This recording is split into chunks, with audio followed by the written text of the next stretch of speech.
Hey guys, this is what we did on Tuesday night on the macros, and we did think about BMI as well, so I'll get to that in a second. Basically, with the macros, there is protein, carbohydrates, and fat, and protein being the most important one.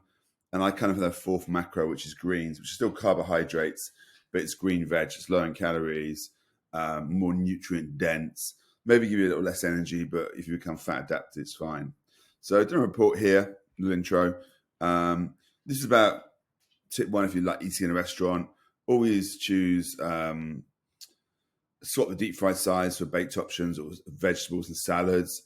If you're choosing steak, go for a leaner one. Obviously, not a T-bone. It's tasty, I know, or a ribeye. Go for something like a fillet. Ask it to be grilled. Always ask your sauce and dressings to be on the side so you can choose what you need. And then always take a burger without the bun. Easy, easy. And go for grilled, not fried. I think I mentioned that. One of the things we need in life is to stabilize blood sugar levels, so we've got energy all the time, we feel good. If you lack energy, explosive tower, feel foggy-headed, 1 minute and then you crash and up the next, lose motivation. This can be blood sugar. Obviously, too much blood sugar, too little blood sugar, and you get hyperglycemic, which means you crash and burn, fatigue, dizziness, poor memory, anxiety, and you can pass out. And then high blood sugar is not desirable because you're on the road to diabetes and it's just not good for the heart either. 7 top tips: eliminate sugar from the diet. Added sugar, go for natural sugars. Read labels, get used to looking for sugars on labels. Swap caffeinated drinks for lemon water if you do crash and burn a lot. If I have too much caffeine, I crash completely. So I stay on 1, tops 2 coffees a day. Change the way you eat by following a regular routine. Now, this could be 3 meals a day, it can be 5 meals a day. It's entirely up to you. It could be intermittent fasting, it could be 2, but always stick to the same routine. It's like saying to me, can I have a new workout this week? Can I have a new diet this week? You've got to give things a period of time for you to adapt and see if they work. Healthy snacks. On this number 6, I've got loads of recipes on this, like little books, ebooks on that, so you can ask me about that. Number 7 is up to you or not. Some people need food straight away in the morning. I don't. I can get by on coffee until about midday easy. But the macronutrients are, like I said, we have got protein's the most important one, fats and carbohydrates. The reason that protein, I ask you to use protein as a main source of food, apart from loads of health reasons like basically your whole body's made of protein, skin, hair, nails, bone, muscle, heart, everything. They require more calories to eat. So 40 calories, 40% of the calories you ingest from protein by eating get burnt up. Carbs is like 4%, 3%. Fat is like 0.5%. They control appetite. They keep you hungry keep you full for longer, and they create satiety, so you don't end up eating all their crap afterwards. They also help build muscle and prevent muscle loss if in a calorie deficit, which you all should be in. So we don't want to lose lean mass. We just want to lose fat. Third one, fat, essential nutrient our bodies can't live without. Fatty fish, oils, nuts, meat, nut butters, they're super, super important. So always protein, fat, and then just greens. It's kind of my favorite way of doing things. They assist in vitamin absorption, regulate hormones, and brain function are the main ones. Carbohydrates, they are energy. We do need them. But obviously, if you are heavily overweight, high body fat, don't exercise on a bad diet, I would skip most of the carbohydrates apart from greens to start with and a little bit of fruit like berries. But they are energy.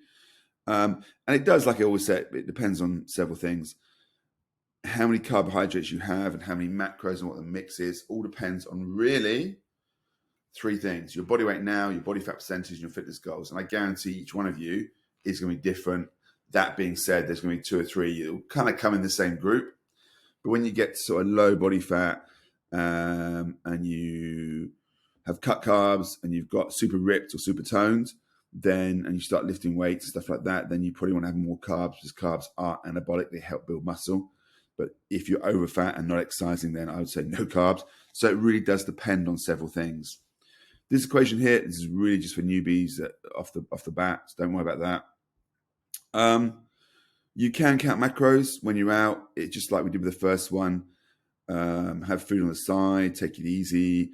Have soda water with gin, vodka, or tequila. Tequila is actually better for you. No hangovers, no bloated belly.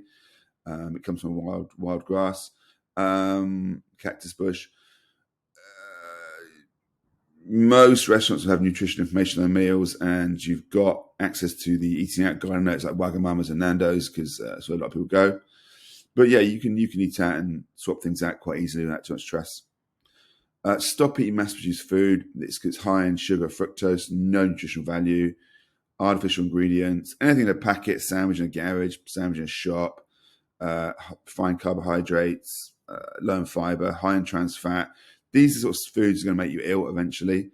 Like think about diabetes, cancer, heart disease. And some of the processed foods we consume without thinking. I was a big one for salad dressing, like salad cream. Breakfast cereals massively, canned soup, ready meals, sauces like pasta sauces. Cook these from scratch, using garlic, onion, chilies, tomatoes, etc. The only thing I do resort to sometimes is canned tomatoes if I haven't got enough for the sauce. Oh gosh, flavored yogurts, not so good. Go with Greek. If you want to drop calories fast, go with low fat, and then reintroduce full fat yogurts. Better for you when you get to your target goal weight.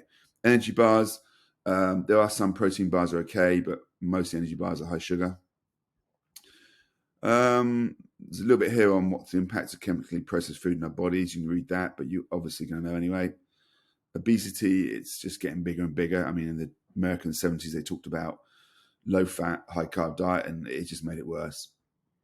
The importance of a diet packed with protein, I've got to reiterate this. Tip 6, uses more energy to digest, keeps blood sugar levels stable, hunger at bay, building muscle, good for your bones, especially going through menopause.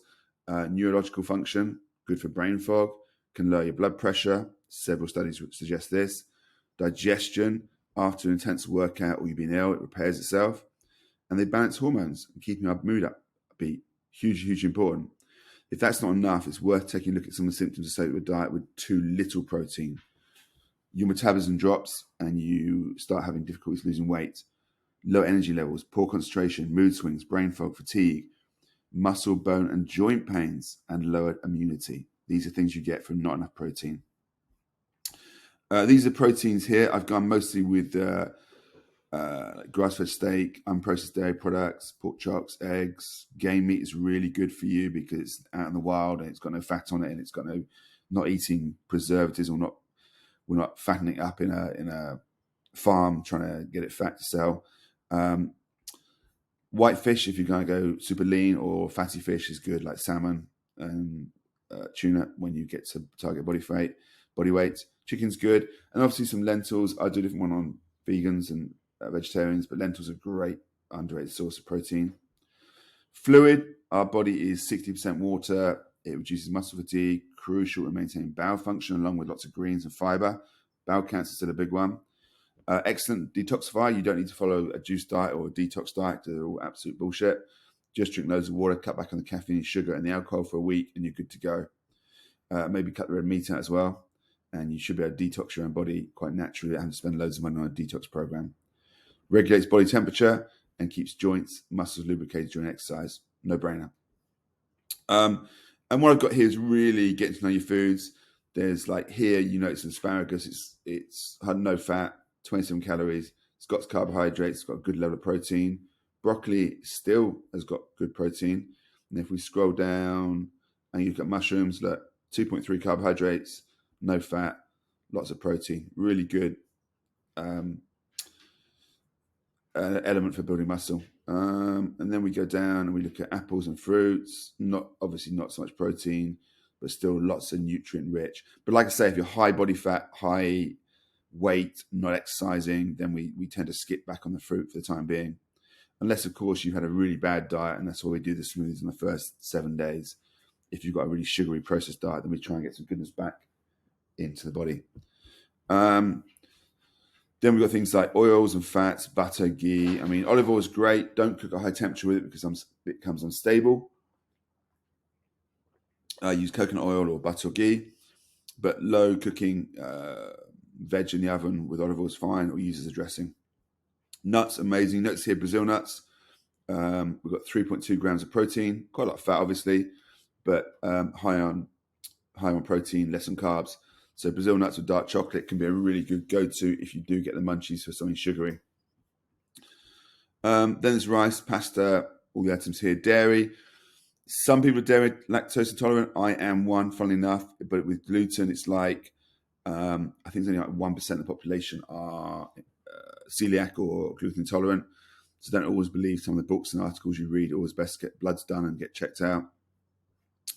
And then we go into the proteins here. And these are mostly like meat, poultry, and seafood. Kitchen staples, fat-free mayo, mustard, salsa, lime juice, these kind of stuff you want. You see here's a few people I've worked with, like David, 20 kilos in the first lockdown, give up alcohol. The other thing we talked about last night was basically BMR. If you want to track calories and start looking at it, I know how to work it out. If you take a woman, an average, this is kind of average, 80 kilos, 37% body fat. She wants to drop 10 kilos, and that'd be the equivalent of about 6-7% body fat, maybe 5. Need to work out your basal metabolic rate, and that's how many calories you burn at rest and don't do anything. Like you stayed in bed all day and did nothing, that's your basal metabolic rate. And then the TDEE is just how many calories you burn. So this person, we say 37% of 80 kilos is 29.6 kilos of body fat and 50.4 kilos of lean mass. This is what we're looking for, and this is McCartan and Catch, Tom Venuto, all the really clever guys. There's no point in feeding body fat calories because it's a dead tissue. We don't need to. So my equation is based on lean body mass, and this lean body mass here, based on what your weight and body fat is, should match your app where it says lean mass. This person, 1458, and then TDEE is really, this is down to energy expenditure. Like you've got 5 levels. One is sedentary, which is a lot of people, believe it or not, they do nothing. They sit at their computer all day and don't leave the house. 1.375 is up from sedentary. It's up to 5,000 steps a day, and then it goes above that.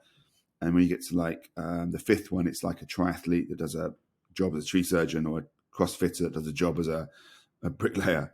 So I always pick the one up for sedentary, and it allows for about 5,000 steps a day. If that person at 2,000 calories a day and they walk 5,000 steps, they would stay the same weight day in, day out. I'm not going to talk about the breakdown of foods. We've already been over that. I mean, you could lose, 25% deficit is what I use is 500 calories, which would give that person a target of 1,500 calories per day. You could eat 1,500 calories of Mars bars and still lose weight. You wouldn't look very good. You wouldn't feel very good. And your body fat wouldn't be very good. But ideally, with the macros we talked about, proteins, carbs, and fats, 1,500. So if that person did 1,500 calories a day for a week, and they did 5,000 steps, which is 1.375, they'd lose a pound of fat. Now, if we up it like we want to 10, 12, even 15K steps, 3 to 4 metabolic workouts, that same person could lose 1 kilo of body fat per week with high protein coming in. Hope that makes sense. There you go, Bush.